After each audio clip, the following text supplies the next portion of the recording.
Can y'all hear me now? I'm getting like Jessica. Jessica, I'm not trying to steal your thing. I just want to know if y'all can hear me. It has taken me the last 20 plus minutes to figure out what is wrong with my mic. It still may be an issue, but I at least wanted to try again and get God the glory and not succumb to the stress and the inconvenience of technology issues. So I'm gonna wait a minute for someone to tell me if I'm clear or not. And if not, we will try again, y'all. I will go buy a new laptop if I have to, because I'm gonna get this message out. Oh, thank you to my diamonds. I see you. They said sound is better. Thank you, Tiffany, um, executive producer of Hustle and Shine, for jumping on in the back office and helping me figure out the sound issue. I so appreciate it. I just have to take a minute and give God glory because the enemy mad at me. Y'all don't understand. Like, what took place this weekend and hearing the testimonies of the attendees in the gyms who have stories to tell and who want to write with us. And, the people who were free from gym class, Tiffany inspired women to really be careful on how we're talking to others and ourselves, especially those that we are called to raise and nurture. That was Tiffany Mathias, also known as the Phoenix. And then Tiffany Bethia taught us to heal the inner child, the little girl inside of us who's still hurt so that the woman can emerge. Vanessa taught us to live unapologetically. And then Mel anchored the gym class by teaching us how to tie our passion and our talent together to honor God. And so I'm big mad. He's big mad. And that's why my sound was jacked up. That's why my head is pounding. But I'm here and I'm going to give you what I can for tonight. And if I have to do a part two, so be it. But I refuse to not try. So again, thank you. Shout out to Tiffany Mathias, aka Phoenix, for jumping on in the back office and getting me all the way together. Cause I was like, look, I'll just try another night. Like, it is what it is. But no, I'm not gonna give in that way. Like, bump that. Like, prayer is both offensive and defensive. And so I said a prayer and was like, you're already defeated, but you steadily be trying it. Like, that's another conversation for another day. Let me try to get into these notes. So as I mentioned, I have a really bad headache. My allergies are acting up. And then the sound was tripping. And I know that's because of what I had to share tonight is clearly impactful. Because how many know, look, and my lash is lifting up. Look at this. Like, when I tell y'all all the issues. But how many of y'all know when you are doing something significant and impactful that blesses others, you are always at war. You're at war with yourself, you're at war with others. And of course, the enemy, the inner me, is going to be at war with you. And so if my sound does start to act up again, please just drop it in the chat and let me know. And I'll just go ahead and try again next week or the week after, whenever I'm not traveling, because I will be on travel for a couple of weeks and won't be with you. But I promise to make up for the time. So let me jump in and give you the best of what I got. So first off, sending love and prayers to the family of Tina Turner. We have certainly lost an icon. I mean, wow, she's had a full life, but it's never easy, right? It is never easy to lose anyone that we all admired and revered and really just appreciated, not just her talent but her story. And so definitely sending lots of love and comfort and my deepest condolences and sympathy to that family, to the family of Tina Turner. So let me share a little bit about why this series was important, and maybe that'll give you some understanding as to why I'm being messed with tonight. Like, why is the enemy coming from the team? But she ain't nobody special, but let me tell you why. Many of you have heard of my Savage Healing Journey, which is really a part of my inward journey, right? I believe there are several parts to this thing that I call my inward journey. It includes intentional healing, which I refer to as Savage, emotional wellness, mental transformation, healthy, holistic living, that all leads to growth and maturation. And so I wanted to kick off this series known as Absolutely Tiffany. Yes, go ahead and drop those flowers and diamonds for the iconic queen who blessed and touched millions. But as I was saying, you know, this next series that I want to introduce is known as emotional wellness. I really am in a place where emotional wellness is just as important to me as my healing, right? It actually is a complement to my healing. If you suffer from an injury and then, you begin the healing process, most times you have to start some type of physical therapy in support of that. And so that's what I feel like emotional healing is. So real quick, before I go any further, I just want to make sure, how am I on sound? Because y'all know I can't hear myself. So y'all have to keep me updated. Like, Natima, you still clear? You're still good. Am I still good on sound? Anybody, just give me a thumbs up if I'm still good on sound. Good. Thank you, Colleen. Hello, beautiful. Thank you for being here. All right. So, as I mentioned, during this phase of my inward journey, I'm learning to process my emotions and develop emotional intelligence. And one of the things that keeps coming up for me, it came up in my savage healing journey, it's coming up now in my emotional wellness journey, and just overall in this inward journey that I'm on, is insecurity. And for those of you who know, I'm extremely transparent. I don't hide anything. I don't try to cover anything anymore. Like, I'm going to just be out there. And during the weekend, especially on Sunday, I was extremely insecure. Like, I felt like running and hiding. And this was technically my event. I mean, it was the Diamond Rider event, but as the leader, I can take ownership. It was my event. And yet I did not want to be there. I wanted to just be somewhere else where no one could see me, where no one could take pictures of me, where I wasn't forced to talk to people. I literally did not feel good. And when I mean not feel good, I was healthy. I didn't have no headache like I do now. I didn't feel anything physical. I felt extremely inadequate and insecure. I felt inferior to the other speakers. I felt inferior to the vendors.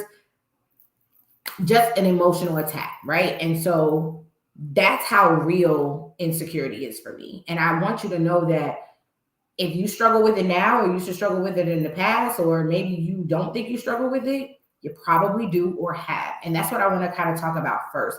I want to talk about mirror, mirror. So mirror, mirror is just my way of trying to help you identify areas of insecurity that you might think you don't have. So we're going to go through some scenarios of where you might exhibit insecurity. When you're in public, and I'm talking to the ladies, you're in public and you see a beautiful woman and you find a reason to pick her apart, whether you feel like her bundles are only 26 instead of 36, or you feel like her butt might be fake. You think she had a BBL, and so you feel the need to comment on it, or you feel like she's not pretty enough for the man she's with. That's your insecurity showing, sis. Let me see if I can think of one for the fellas. No, I can't because I'm a woman. So fellas, I'm sorry, y'all gonna have to come up with your own. But for the ladies, you have a bestie, right? And she has other female friends, and for whatever reason, you don't like them. You have no valid reason for disliking them, but you just don't like them. That is what we call social insecurity, right? And so that's what I was hoping to talk to you about tonight. I'm actually have to just probably do two and then come back for a part two. But what I wanted to tackle was insecurity in relationships, social insecurity, body image insecurity, and job insecurity. Because y'all know my HR hat got to go on to help the people with job insecurity. I got some really great tips to help y'all kind of battle through that and to overcome that. So again, the reason I wanted to talk about this is because it is something so real and so relevant for me. And so many of us face it. So many of us deal with it and don't even recognize it. And one thing I want to be really clear on, ladies, jealousy and envy are not the same as insecurity. They are the byproduct of insecurity. And so I know some of you may say, oh, well, women are just jealous of me, or women are just envious of me, or women just hate on me. And that's usually because they are insecure. There's something in them that makes them dislike you, and it's really because of them. So let me give you some definitions, because y'all know I am a writer. I am the word nerd, the book enthusiast, the queen pen, whatever you want to call me. It all points back to my love for words. But I want to read to you the definition of insecurity. It says uncertainty or anxiety about oneself, lack of confidence, the state of being open to danger or threat, lack of protection. And so when I read that to prepare for tonight, or, this was like a couple of days ago when I was reading that to prepare for tonight, I was like, how does it pose a threat or danger, and I'm not talking physical insecurity, I'm talking emotional. Can we feel threatened emotional?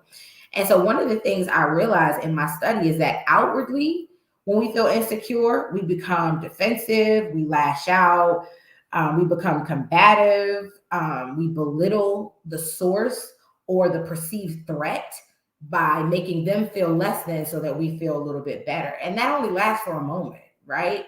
How many of us, to be honest, I used to do it. I used to try to tear down another sister because she actually made me feel insecure because she was either confident or beautiful or tall, because y'all know I've always wanted to be tall, or she was chocolate.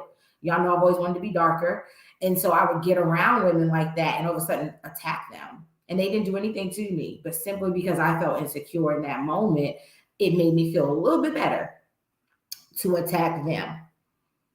And so we feel insecure when we feel like one of our weaknesses or our flaws or what we lack is exposed. That is when our insecurity is triggered. So whether it's, my weakness to me, this is my opinion, my weakness to me is that I'm not dark skinned. I've always wanted to be dark skinned. Like, that is no secret. Everyone knows that. I had an episode on colorism. I constantly admit and confess that. I've always wanted to be a chocolate woman. They are the most amazingly beautiful things I've ever seen. Not to say my light skinned sisters are not, y'all cute, but I've always wanted to be dark. Like, I have dark skinned family members. My dad is chocolate. So that's something I've always wanted. And so when I would be around dark skinned women, I would get immediately insecure. And it was because it was something that I lacked. I felt like I was lacking melanin. I was lacking pigment. Right. And so it would immediately trigger that insecurity because I felt exposed. Like, man, I'm the only light skinned person here. They're going to pick on me. They're going to call me light, bright, close to white. And so that's where that insecurity was built. And so anyway, my point is, when we perceive, a threat in any way, we start to lash out. And then how that shows up inwardly is that we belittle ourselves, we loathe ourselves. That self-loathing is so dangerous, but we do it, right? Or we just believe our insecurities are our own fault. Like, it ain't my fault. I was born light skinned and lived in a predominantly, Caribbean and Black neighborhood, Afro Latino neighborhood. Ain't my fault. But the result of that built insecurities in me where I hated being light skinned because everybody around me was chocolate. I even had chocolate family members who would make fun of me being light skinned. Right. And so that insecurity wasn't mine, but it's something that I adopted. It's something that I inherited because of my situation and my environment. And so I just want to first point out, your insecurities are not always your fault. Okay. But it is your responsibility to heal them. All right. So I just want to make that clear. Now, as I mentioned, I don't have a ton of time, clearly because of sound, but I do want to at least cover one of the topics that I worked so hard to prepare for tonight. And believe me, y'all, like, I got a lot of notes because y'all know I don't play. Like, I study to show myself approved. Like, I like to study and give you real content and information that's applicable, that you can apply. Relationship insecurity going to take way too long. That's too long of a subject. We're going to be here all night. So I will bring that one back. But I will at least touch on social insecurity. And that's a big one for me, because I see it in my children and my daughters. They don't like their friends having other friends. It makes them feel like it takes away from their friendship with the other young ladies and the little girls that they're cool with. Social insecurity can show up in a lot of ways. You go to an event and you walk in the room and you think everybody's talking about you. Mind you, they was in conversation before you stepped in the room, but because of your social insecurity and your social anxiety, you assume that these very people that were in this space before you got there just happens to be talking about you. That is a way that your insecurity shows up. You're worried that people are out to hurt you. So everyone you meet, you assume they want to harm you or they don't mean you well. You're very guarded. You have trust issues. That again is how your insecurity shows up socially. A couple of more examples. You talk bad about other people to make yourself feel better. We just talked about that. Attacking other women just because they make you feel some type of way. That also can fall under social insecurity, where in order to make yourself feel beautiful, you have to call someone else ugly, knowing damn well that girl cute, right? And shout out to my diamonds who have an amazing way of complimenting one another. I'm gonna go ahead and just put in this shameless plug right quick. I watch them all weekend nurture each other, support each other, compliment one another, champion one another. And it's amazing to see because we don't see it very much, especially with all these stupid reality shows on television. The women are always backbiting and coming for each other. They're always throwing shade. I'm talking Palm Tree Central on a regular basis. So it's amazing to be around women who literally, genuinely support one another and want the best for one another. And so I got to witness that all weekend long, and it is dynamic. Like, it is amazing to see. So shout out to my diamonds for loving each other authentically and for real, like in real life, right? So anyway, I'm sorry, going back to social insecurity. As I mentioned, like I said, talking bad about people to make yourself feel better, or trying to get others to dislike somebody. Right, y'all get on my nerves with that, and I'll say y'all because I ain't never did that. That's one area I will say thank you, Lord. My insecurity did not show up. I was never trying to convince someone to dislike somebody else. Like, what? We gotta stop that. Work through that issue. Why don't you like the person?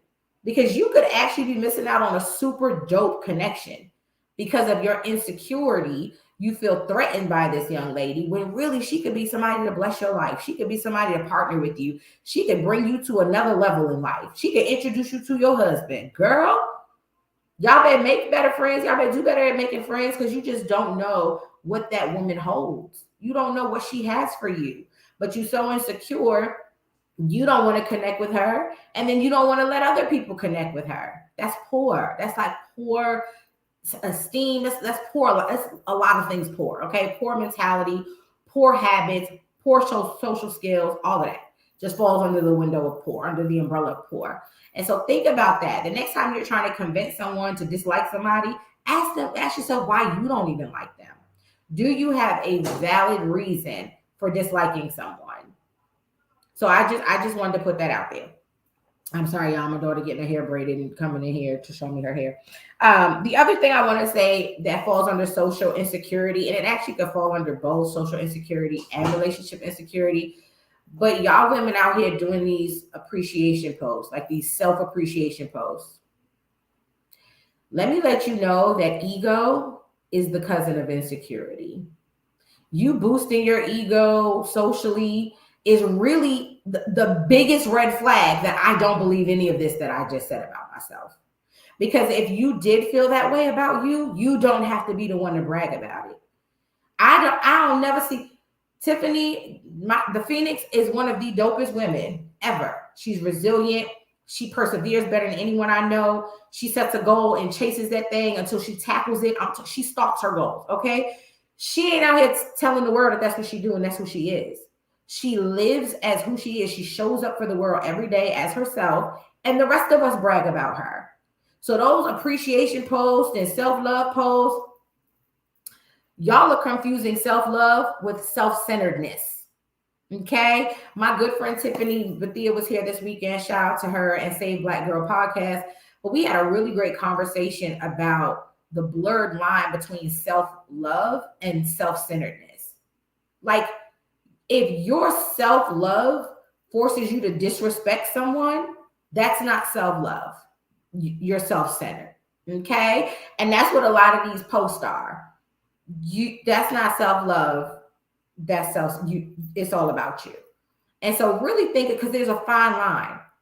And of course, the world perverts everything that God intended for good. The enemy gonna come in with his version of it, which is usually distorted and trifling. And so self-love is healthy. It is. But self-love should never cause you to disrespect someone else in the name of self-love.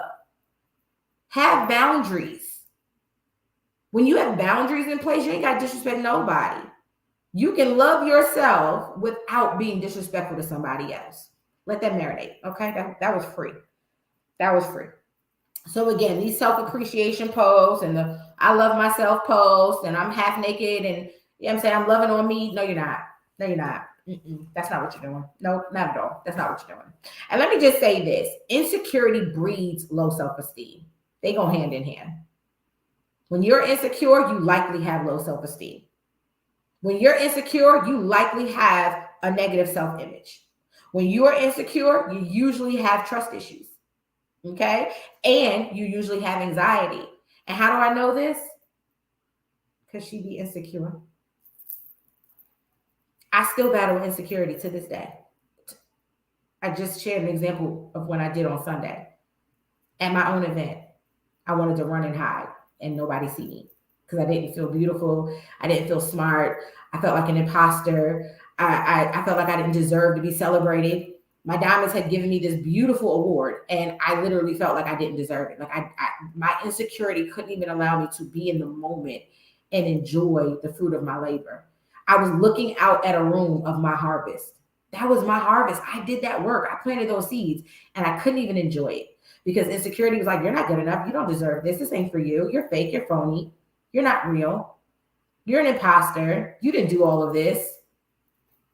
That was my insecurity speaking because everybody else was saying, Natima, you are so dope. This is amazing. This is awesome. I'm so full. Thank you for your yes. Thank you for your obedience. My insecurity was like, girl, bye. You suck.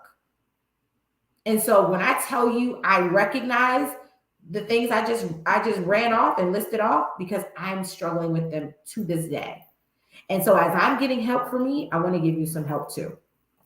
As I mentioned, I did have some others. I want to talk about body image insecurity, job insecurity, and definitely insecurity in relationships.